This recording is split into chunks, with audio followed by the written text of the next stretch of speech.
حضرت باجزید بستامی رحمتullah تعالیٰ علیہ فرماتے ہیں کہ رمضان کا مہینہ تھا تو میرے بستان میں نا سارے میرے ہاتھ چومنے والے تھے. ہاتھ چومنے والے بڑے اچھے ہوتے ہیں، لیکن کبھی کبھی دل کرتا ہے کہ بندہ تنہائی میں بیٹھے اکیلا، کوئی نہ ہو، ایک بندہ ہو، ایک اس کا رب ہو. کبھی کبھی دل کو بابا بلے شاہ صاحب نے بھی کہا اٹھ بلیا چلو اتھے بسیے جتھے بس دینی سارے انے، اتھے بسیے جتھے بس دینی دو تین نہیں سارے انے. اٹھ بلیا چلو اتھے بسیے جتھے بس دینی سارے انے، نہ کوئی ساڈی ذات پچھانے نہ کوئی سانو منے.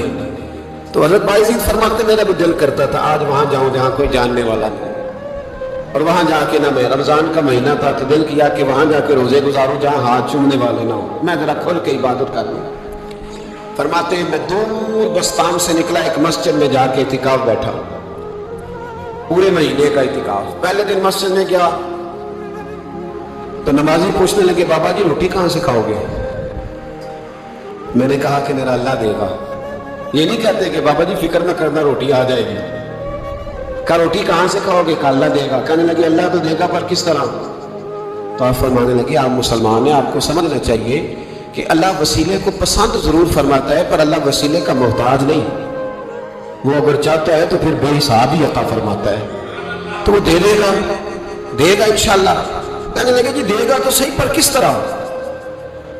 آپ فرماتے ہیں میں نے سمجھایا، دو نمازیوں کو زور کے وقت سمجھایا تو دو پھر اثر میں پوچھنے لگ گئے کہ بابا جی ادھر ہی رہنا ہے پورا مہینہ؟ کہا ادھر ہی رہنا ہے. تو روٹی؟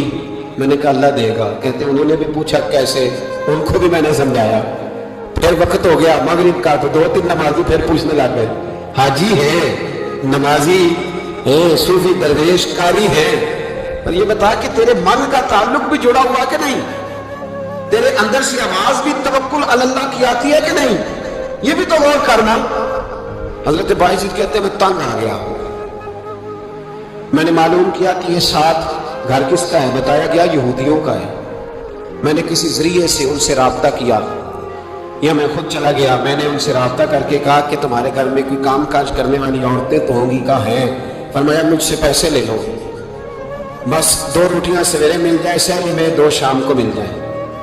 تو میں سرکے سے کھاؤں یا کسی چیز سے تناول کروں، 2 روٹیاں مجھے صبح شام پیسے لے لو. فرماتے ہیں وہ مان گئے. اب میرا دل کرتا تھا کوئی نمازی مجھ سے سوال کرے تو میں ذرا اعلان کر دوں کہ میرا بندوبست ہو گیا ہے. میں ذرا اعلان کر دوں کہ میرا بندوبست ہے. خرد نے کہہ بھی دیا لا الہ الا اللہ تو کیا حاصل، دل و نگاہ اگر مسلمان نہیں تو کچھ بھی نہیں. فرماتے میں ایک نمازی نے اثر میں پوچھ لیا کہ بابا روٹی، تو میں بول پڑا، میں انتظار میں تھا. میں بولا، میں نے کہا نمازیوں، حاجیوں، درویشوں، رمضان کے روزے رکھنے والوں، صائم اللہ ہر قائم اللہ لوگوں، اس ساتھ میرے پڑوس میں مسجد کے یہودی ہیں، میں نے پیسے چکا دیے ہیں، 2 روٹیاں سویرے 2 شام مل جائیں. کہتے اعلان کیا تو نمازی چپ کر گئے. اب 3 دن بیت گئے، کسی نے پوچھا ہی نہیں. اللہ، کسی نے پوچھا نہیں روٹی کہاں سے آئے. حضرت باجزید فرماتے ہیں فجر کا وقت تھا، سر سجدے میں رکھ کے میں کھول کے رویا اور نماز پڑھ کے میں نے نمازیوں سے کہا او نمازیوں آؤ دوبارہ سے کلمہ پڑھیں، آؤ پھر سے کہیں لا الہ الا اللہ، آؤ پھر سے کلمہ پڑھیں. کہتے نمازی کہنے لگے تو کون ہوتا ہے ہمیں دوبارہ کلمہ پڑھانے والا؟ میں نے کہا یارو کس طرح کے مسلمان ہو کہ میں روز کہتا رہا اللہ دے گا، تم کہتے تھے کیسے دے گا، اور جب میں نے کہا 2 روٹیاں یہودی دے دیں گے تو تم خاموش ہو گئے ہو. اور مجھے بتاؤ جن لوگوں کا یہودیوں پہ توکل مضبوط ہو اور رب پہ توکل کمزور ہو، انہیں دوبارہ کلمہ پڑھنا چاہیے کہ نہیں پڑھنا چاہیے؟ انہیں دوبارہ اللہ تبارک و تعالیٰ کی توحید کی شہادت دینی چاہیے کہ نہیں دینی چاہیے؟ آؤ پھر سے کلمہ پڑھیں. قرآن نے کہہ بھی دیا لا الہ الا اللہ تو کیا حاصل، دل و نگاہ اگر مسلمان نہیں تو کچھ بھی نہیں. کلندر لاہوری بول کے کہنے لگے جو میں سر بسجدہ ہوا کبھی تو زمین سے آنے لگی صدا، تیرا دل تو ہے صنم آشنا، تجھے کیا ملے گا نماز میں؟ بھائیو، اخلاق کی پہلی سیڑھی یہ ہے کہ تیرا اپنے رب پہ بھروسہ کتنا ہے. تیرا انویسٹر پہ بھروسہ زیادہ ہے، شیئر پہ بھروسہ زیادہ ہے، بلڈر پہ بھروسہ زیادہ ہے، تیرا انڈسٹری کے مالک پہ بھروسہ زیادہ ہے کہ اللہ پہ بھروسہ زیادہ ہے؟ تو اخلاق کا مطلب ہے پہلی سیڑھی. اور دوسری سیڑھی اخلاق حسنہ کی وہ ہے شکر کرنا. کیا کرنا؟ بول کے بتائیے بول. دوسری شیری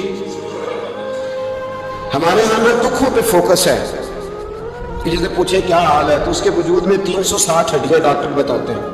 بھائی صاحب طبیعت کیسی ہے؟ کہتے ہیں یہ گھٹنا بڑا درد کرتا ہے. اللہ کے بندے 359 ٹھیک ہے نا تیری، ان کا بھی ذکر کر.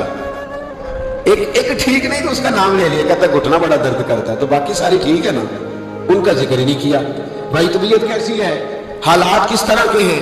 کہتا بس کاروبار نہیں چلتا، بچے ہیں الحمدللہ، مکان ہے الحمدللہ، صحت ہے الحمدللہ، امن ہے الحمدللہ، گھر میں سکون ہے الحمدللہ. کمزوری کیا ہے؟ کاروبار نہیں. بھائی سارا رونا کاروبار کا ہی رہے گا، شکر کب کرے گا تو؟ کس وقت وہ ٹائم آئے گا؟ اللہ نے وعدہ فرمایا قرآن پاک میں، وعدہ فرمایا لَإِن شَكَرْتُمْ لَأَزِيدَنَّكُمْ، فرمایا تم شکر ادا کرو تمہارا رب تمہاری نعمتوں میں اضافہ فرما دے گا.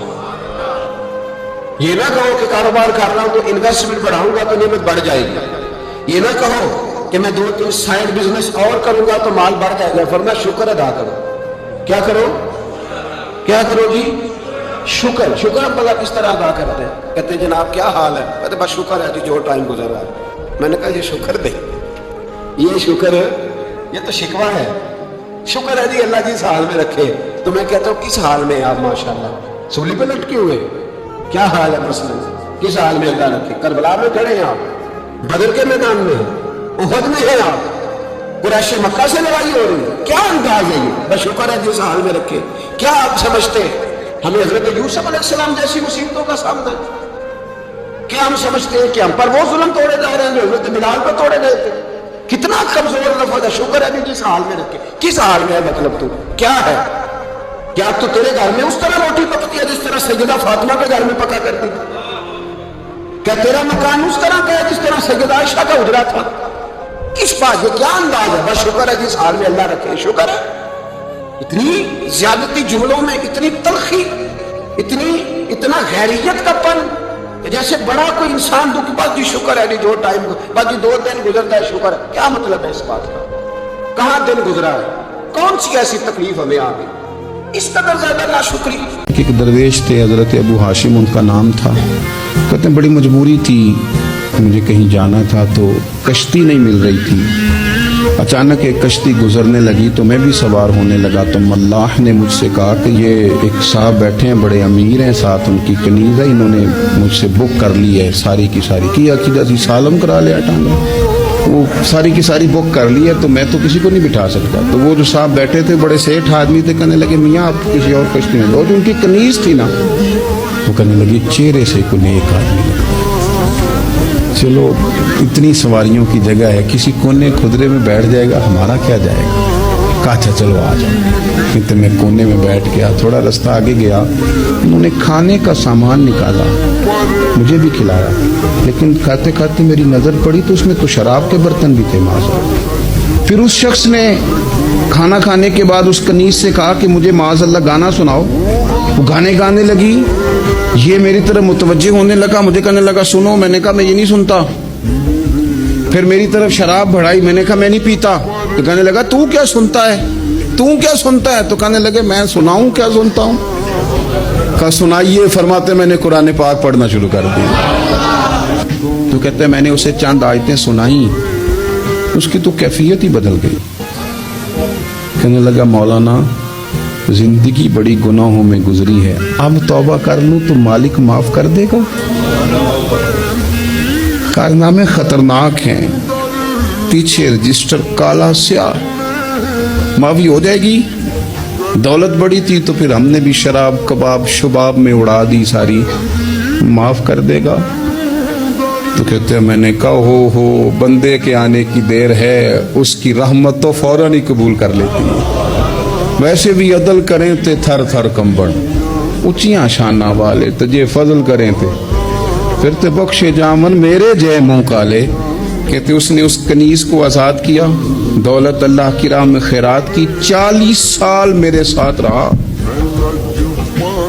پھر میں نے اس کی زبان سے سوائے خیر کے جملہ نہیں سنا. ایک کی بات کرتا تھا، کہتا تھا شیخ کاش آپ مجھے تھوڑا پہلے مل جاتے، زندگی سے یہ گلہ ہے کہ تو ذرا دیر سے ملا ہے.